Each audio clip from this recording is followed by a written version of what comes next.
Sebelum kita ke Bang EG, Bang, kami memiliki sejumlah paket yang memang menjadi sorotan di pekan ini, apalagi kalau berbicara mengenai sepak bola. Sekarang kan kita lagi euforia Piala AFF 2020, tapi ternyata di tanah air ada saja ulah yang memang tidak patut untuk dicontoh. Betul sekali, salah satunya juga salah satu wasit di final Liga 3 Sulawesi Selatan di Kabupaten Nrekang ini juga kemudian diserang. Ada beberapa pemain di sana, kalau tidak salah ada 6 pemain yang kemudian menjadi tersangka pengeroyokan wasit di final Liga 3 Sulawesi Selatan. Informasinya ancaman hukumnya 6 tahun, Andro. Seharusnya kalau sudah di lapangan hijau harus sportif, jangan malah wasit yang kena bogem mentah. Bukan hanya di Sulawesi ternyata, ada juga final Liga 3 DIY. Pemain dan official Sleman United yang pukuli wasit disanksi 3 tahun. Sangat disayangkan, padahal sepak bola ini adalah olahraga yang mempersatukan. Tapi kalau kejadian seperti ini tidak patut sama sekali untuk kita contoh.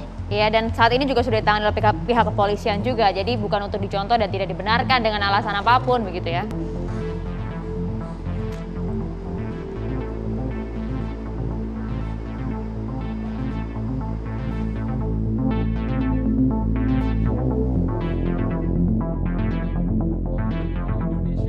Thailand, kita sangat optimis.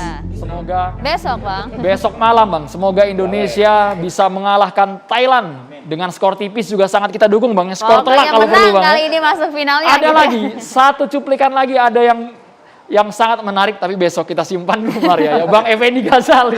Silakan, Bang. Nanti kita jadi ngobrol bola, Bang. Gak akan kelar-kelar kalau ngobrol bola, Bang. Tapi malah pas ini cuplikan ini mengantarkan saya pada kata PSI dan PSSI. Wah, dua-duanya lagi panas di bulan Desember. Gitu ya. Dan tepat ada giring yang menggiring. Nah, bola juga digiring-giring kan. Bola, Bang. Bisa pas. Nanti tinggal Bro Andi harus mengatur strateginya ketika orang menggiring gitu. Akibatnya apa? Ada 2 jubir, ya kan? Ada beberapa lah ya. Bro Andi, ada Bro Aryo Bimo yang bukan Aryo Bimo ini, dan lain-lain. Tapi maksudnya Coach Effendi Ghazali. Iya, malah saya membayangkan apakah yang dilakukan oleh Bro Giring itu sampai seperti gaya Asnawi yang dalam tanda petik seperti tidak pas untuk menyatakan pada Faris Ramli itu yang gagal penalti itu. Kita nggak tahu persis apa kalimatnya. Pemain Singapura. Iya, pemain Singapura. Apakah sampai ke sana atau hanya pada iya kan, maksud saya nggak guna itu Asnawi datang terus. Ini tema hati-hati, Bang, bisa berubah nih, Bang. Enggak, saya mau ke sana dengan mengatakan 3 hal. Hal yang pertama, kalau berbicara tentang catatan demokrasi malam ini, kita tonton mungkin 3 supaya lengkap. Yaitu yang pertama, Grace Natali, Ketua Umum sebelumnya, Festival 11. Itu 11 Maret 2019 ya, di Medan. Dia menyampaikan pidato seperti manifesto kenapa lahir PSI. Dan bagaimana beda PSI dengan partai yang lain. Itu yang pertama. Yang kedua pasti tadi Giring bercerita tentang untung itu hanya bicara soal Formula E ya, 21 September 2021 ini. Ya. Yang ujungnya jangan sampai Indonesia jatuh ke tangan pembohong dulu ya. Lalu jangan sampai Indonesia jatuh ke Anies Baswedan. Tapi itu adalah sesuatu yang berbicara lebih pada dana Formula E digunakan tanpa empati dan yang harusnya buat pandemi. Kurang lebih begitu dibatasin. Nah, yang ini saya tonton lengkap nih yang pidato pas hari 22 Desember ini, hari ulang tahun PSI yang ke-7. Ulang tahunnya 16 November ya. Nah, di situ saya nonton detail dapat gitu ya. Jadi sesudah nyanyi lagu Laskar PSI gitu ya, yang Laskar Pelangi jadi Laskar PSI itu, 16.35 mulai pidato. Nah, kita lihat mulai bicara tentang intoleransi itu 23.40 gitu ya. Dan menyebut beberapa poin. Nah, saya mau membandingkan dengan sikap Pak Jokowi ketika ada di acara itu yang kemudian memang menyatakan juga disorot juga di situ. Agak repot juga jadinya. Bang, tapi ada nanti lihat ya.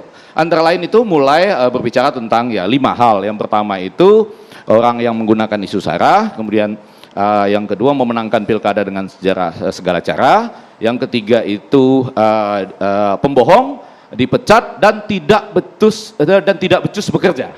Pada waktu itu Pak Jokowi senyum ketika ada tidak becus bekerja. Tapi ini senyum terbuka kan? Kan yang dipecat karena tidak becus bekerja bisa banyak ya, Mas Aryo Bimo, bisa banyak ya, senyum terbuka gitu. Kemudian ketika masuk ke soal agama, bergandengan tangan dengan kaum intoleran dan menggunakan ayat-ayat agama, Pak Jokowinya nggak senyum. Biasa aja gitu. Nah ini perlu kita baca juga ini. Sesudah itu dia di sekitar menit 25 lewat sedikit, kami pernah memberi contoh menjadi oposisi di Jakarta. Nah itu Pak Jokowinya senyum lagi. Dan kemudian punya tekad untuk lolos ke parlemen. Jangan lupa sekarang baru dapat 1,89%, perlu 2,11% lagi untuk lolos ke parlemen. Pak Jokowinya malah senyum dan tepuk tangan. Nah pada saat yang terakhir, itu ketika ada puja-puji lagi kepada Pak Jokowi, Pak Jokowinya biasa aja tuh, nggak senyum lagi. Nah yang mau saya sampaikan sesudah menganalisis apa yang dilakukan oleh Jokowi, dan mungkin juga pendukung Jokowi, ceruk yang mau direbut ya. Ini kan kalau pendukungnya Pak Mardhani nggak terlalu direbut lah ya gitu ya. Ini kan ceruk yang mau direbut ini pendukungnya Pak Jokowi nih gitu ya. Nah dengan cepat saya mau mengatakan kata-kata bohong ini bukan pertama kali dalam politik Indonesia. Baik secara simbol maupun langsung. Secara simbol dulu ada kebo yang dinamakan Shibuya kalau nggak salah ya. Kurang lebih artinya pembohong. Dan saya ikut terlibat bersama teman-teman civil society dulu, Bang dari Bima, kami dulu membuat 9 kebohongan lama, 9 kebohongan baru, dan 9 calon kebohongan Bapak Presiden SBY dulu. Tapi datanya komplit. Ini 9 ini apa? 1, 2, 3, 4, 9. Kenapa angkanya 9? Ya itu, ini juga nih, ya kan? Itu angka favorit loh Bang. Angka, ini semua simbol bermain. Dalam politik Angka keramat. dalam politik simbol bermain. Ya, 9 ini dan ya semuanya berjalan dengan baik. Menjadi catatan demokrasi akhirnya. Nah kalau kita bicara kebohongan, maka beban pembuktiannya ada pada mereka yang menyatakan sedang terjadi pembohongan. Nah kalau kami dulu menyediakan itu 27 data. 9 kebohongan lama, 9 kebohongan baru, bahkan ada 9 calon kebohongan. Tapi kata tokoh lintas agama jalan, yang calon jangan dipakai. Jadi cukup 18 saja, 9 lama dan 9 baru. Nah coba kita lihat ya, kalau kita mau terbuka nih, menarik Maria dan Andrew. Apakah Pak Jokowi pernah dituduh bohong apa enggak? Pernah waktu misalnya begini ya, ketika Bapak jadi gubernur DKI, Bapak nanti mau meninggalkan gubernur ini, terus maju ke presiden atau enggak? Jawabannya apa? Bukan enggak mau loh, enggak mikir. Enggak mikir bukan berarti enggak mau. Tapi belum mikir gitu ya. Bahasa Rebi Bacet. Lalu orang bilang, ini bohong gitu ya. Nah pada sebaliknya, ketika Formula E ini atau berbagai program lain, DP 0 dan lain-lain itu, ada progres yang sedang berlangsung. Tapi mungkin tidak sesukses seperti yang disampaikan. Namanya juga kampanye, retorika. Apakah itu bohong? Sama seperti pertanyaan saya tadi. Kalau Pak Jokowi ditanya mau maju apa enggak? Enggak mikir. Itu kemudian maju. Bohong apa enggak? Kan progres. Nah tapi baiklah, sekarang pertanyaannya tadi soal pendidikan politik. Maka saya mengumpamakan ada 3 jalan. Jalan yang A, semua analisis klasik yang saya lihat di media menyatakan ini memang jalan yang tepat bagi partai yang dinyatakan pada festival 11 itu. Hati-hati loh kalau saya sebut-sebut partai ini, nanti Mas Arya Bima coba jawab satu ya. Kurang lebih partai ini adalah partai anak muda tanpa basa-basi, bro dan sis yang menginginkan Indonesia maju, tidak mediocre, terbuka dan bebas dari berulang kali kata-kata itu disebutkan. Pencoleng, perampok uang rakyat yang berkedok wakil rakyat. Musuh utamanya di DPR. Kalau saja partai-partai lama itu bekerja dengan baik, katanya, maka tidak perlu ada PSI, kata ketua umumnya. Bahkan di sini disebutkan juga bahwa mereka akan mengganggu kenyamanan partai-partai lama.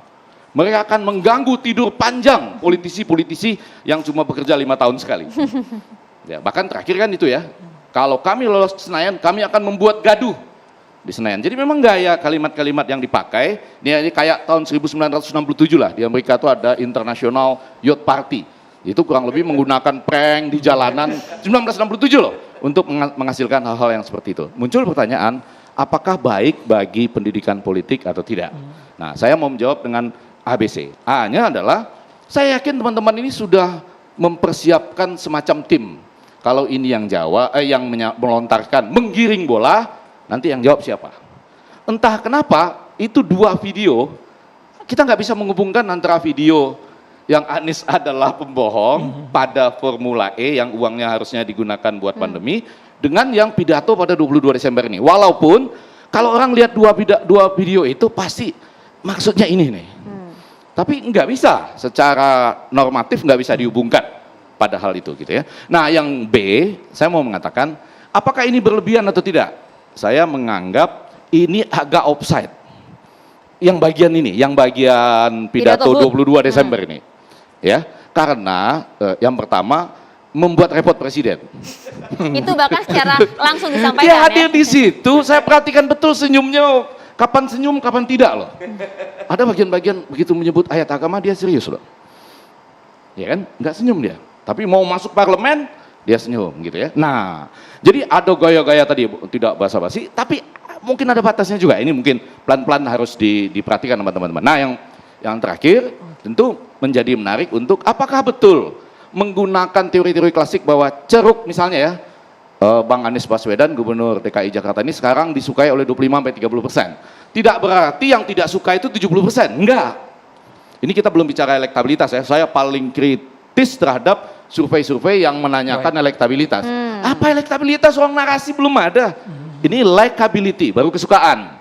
Iya kan, coba. Yang jadi Gubernur Jawa Tengah, misalnya gitu ya, dia elektabilitasnya sekian. Apa narasinya untuk memimpin Indonesia kan belum ada. Prabowo memimpin Indonesia dengan narasi yang mana? Yang sebelumnya misalnya. Atau Erick Thohir atau siapapun lah gitu ya, belum. Jadi suka atau tidak suka. Ya, walaupun pertanyaannya kalau pemilu dilaksanakan hari ini mau pilih yang mana? Nah, maksud saya begini, tidak berarti 70% tidak menyukai Anies. Bisa jadi mereka sudah suka pada yang lain. Jadi memang ceruk ini potensial karena yang dibutuhkan oleh teman-teman PSI cuma 2,11% untuk sampai ke DPR. Nah, tapi hati-hati dengan ceruk ini ya. Misalnya saya bergembira bahwa Pak Anies Baswedan sedang ingin menunjukkan dia adalah pemimpin pada level tertentu. Saya nggak mau memuji siapapun, tapi saya ingin mengatakan dia pemimpin pada level tertentu. Dia junjungan kita saja mandi fitnah setiap hari katanya. Apalah saya ini, gitu ya. Bang Ege. Nah itu kan jadi dibalik loh, jadi dibalik. Posisinya seperti ini Bang Ege. Kalau PSI terus mengkritik Anies Baswedan, apakah PSI sudah menimbang? Jangan-jangan kalau figur ini dikritik, elektabilitasnya bakal terus naik nih. Terlepas itu jelek ataupun bagus. Atau jangan-jangan itu mungkin jadi salah satu tujuan PSI juga. Nah, ini yang perlu dijawab. Mendongkrak Anies ya. Pertama saya ingin mengucapkan terima kasih kepada Mas Arya dan juga Mas Effendi ya tadi ya atas tafsirnya ya tadi. Sekali lagi kami ini masih belajar. Kami hanya mencoba jujur, hanya mencoba bicara apa adanya. Mungkin itu gaya anak muda ya. Jadi terus terang, nggak ada basa-basi. Apa yang ada di pikiran, ya itu yang kami ucapkan, yang kami sampaikan. Jadi soal bahwa itu offset atau tidak, saya pikir itu adalah tergantung selera masing-masing ya. Karena soal rasa itu sulit diukur. Tapi saya pikir yang paling penting di antara semua ini adalah belum ada VAR, nggak bisa kita pastikan offset apa tidak. Ya, itu kelemahan AFF kemarin yang harus ada alatnya ya Bang. Harus ada. Iya. Nah, Jadi, itu harus misalnya gini, teman-teman yang di sebelah sini yang merasa bahwa itu mencemarkan nama baik atau ada pelanggaran terhadap sesuatu yang menghasut di depan publik, bahwa itu ke ranah publik, ke ranah hukum misalnya. Tetapi kalau mau dijawab dengan gaya yang menunjukkan pada level tertentu juga nggak apa-apa. Ya, itu masing-masing. Jadi sekali lagi kami hanya berpikir bahwa dalam situasi seperti sekarang justru kejujuran itu adalah sesuatu yang berharga, bukan? Yeah. Jadi kami justru ingin memulai sesuatu yang lebih terbuka, lebih terus terang iklimnya, iklim politik yang terbuka, lebih terus terang apa adanya, nggak usah ditutup-tutupi. Kalau memang ada satu masalah dibicarakan. Yeah. Supaya ada jalan bagi kita untuk memecahkan persoalan. Bukan disembunyikan di balik karpet, kita berdiam seolah-olah nggak ada masalah. Bahwa Indonesia toleran, bahwa negeri ini nggak ada politisasi agama, dan lain sebagainya. Padahal faktanya ada ancaman terhadap faktor-faktor tadi. Itu ancaman bagi kemajuan Indonesia di masa depan. Yang paling akan terkena dampaknya, kalau misalnya politisasi agama itu memburuk adalah anak-anak muda. Karena mereka adalah pemilik masa depan. Kita lihat di negara yang intoleransinya marak, tidak ada masa depan bagi anak-anak muda. Yang ada adalah kehancuran, tidak ada masa depan. Jadi kita sebetulnya ingin bicara atas nama anak muda, ingin menyelamatkan masa depan Indonesia. Itu suara yang mau disampaikan oleh kemajuan. PSI. Jangan sampai itu gagal. Oke, yang pertama Mas Arya Bima, terima kasih banyak atas kesimpulannya tadi. Itu menyambung dengan yang dikatakan oleh jubir PSI. Memang iya, Antara kejujuran dengan bicara tanpa data itu dua hal yang berbeda. Kalau tadi kan pidatonya udah jelas bahwa mengatakan kebohongan tapi tidak ada data-data tentang kebohongannya. Saya ingin bicara tentang kebohongan Anies Baswedan. Pertama, tolong saya sudah kirim kepada TV One untuk memberikan gambarnya. Kebohongan Anies Baswedan yang pertama, Jakarta International Stadium terjadi. Satu. Yang kedua, kebohongan Anies Baswedan adalah kampung akuarium berdiri. Itu adalah soal keadilan. Ketiga, kebohongan Anies Baswedan Belakang ya. ini tapal kuda di Lenteng Agung dan di Tanjung Barat berdiri bukan hanya untuk mobil, tapi juga untuk manusia. Jembatan penyeberangan orangnya keren. Yang keempat, revitalisasi Danau Sunter. Selesai, berikut juga waduk-waduk yang lainnya. Kelima, Taman Ismail Marzuki dikit lagi selesai. Ini PPL Ragunan, selesai tuntas. Ini kebohongan Anies yang lain lagi. Kebohongan Anies Baswedan yang lain lagi adalah Masjid Amir Hamzah yang digusur oleh Ahok berdiri. Selesai dan tuntas. Kebohongan Anies Baswedan yang lain lagi adalah revitalisasi taman-taman. Ada puluhan taman di Jakarta yang tuntas selesai. Ini kebohongan Anies Baswedan yang lain, skatepark di Pasar Rebo. Bukan hanya di Sudirman, tapi di Pasar Rebo pun tuntas. Juga diselipi. Jadi berbagai kebohongan Anies Baswedan, karena kalau mengikuti kosakatanya PSI adalah orang yang menepati janji adalah kebohongan. Itulah kebohongan-kebohongan Anies Baswedan. Dia menepati janjinya sebagai Gubernur DKI Jakarta. Saya kira itu, terima kasih. Jadi sebenarnya nggak perlu takut dengan Silakan Bang Mardhani. interpelasi loh Mas. Mas, Pak Anies, Harusnya nggak ya, perlu ya, takut. saya jelaskan dulu. Pak Karena Anies, faktanya banyak bagus. Mas juga. Arya, Betul. ini di Benar. luar konteks ya. Kita Iya. bahas nanti lain waktu. menit, Bang satu menit, Mardhani, satu menit. kita berikan Satu waktu menit. untuk Bang Mardhani. Bang Gies, waktu kita itu, sedikit. interpelasi itu yang tidak setuju 7 partai yang lain, bukan Anies. Oke, baik. Cukup Bang Gies, Jadi, terima Dan kasih. itu Bang ada Mardhani, mekanismenya Bapak ya, Bang Mardhani. Ya jadi kalau Bro Andi anak muda, saya ngelihat sekarang anak muda tidak pakai bahasa kasar. Lugasnya iya, tetapi lugasnya sering dibungkus dengan komedi. Makanya stand up komedi itu sangat diminati. Nah mungkin ke depan kalau boleh mengusulkan iklim dan aroma politik kita, aroma yang boleh lugas, boleh tajam, tapi tetap menjaga ukhuwah watoniyah, kebangsaan kita, bahwa PSI bekerja keras, PDIP bekerja keras, PKS bekerja keras, Anies juga bekerja. Ada catatan, monggo kita beri catatan, lugas, tapi tidak perlu kasar. Makasih. Ya, saya nambahkan sedikit. Singkat saja Bang Singkat Edi. saja, Singkat Bang. betul, yaitu Ya. bahwa biarlah ini menjadi catatan demokrasi, dialektika kan yang sedang disampaikan oleh PSI. Baik. Tapi kalau bisa sekarang tambah ke isu-isu nasional. Jangan lagi pada isu-isu yang seperti ini saja. Misalnya revisi Undang-Undang KPK yang sudah jadi seperti ini mau balik lagi ke Undang-Undang KPK lama atau Oke. tidak misalnya. Atau Undang-Undang Cipta Kerja. Itu bagaimana di samping undang-undang yang mengenai Nanti darurat disampaikan seksual secara dan lain-lain, ya. Demokrasi akan segera Ya, kembali ya. sesaat lagi. Tetaplah bersama kami pemirsa.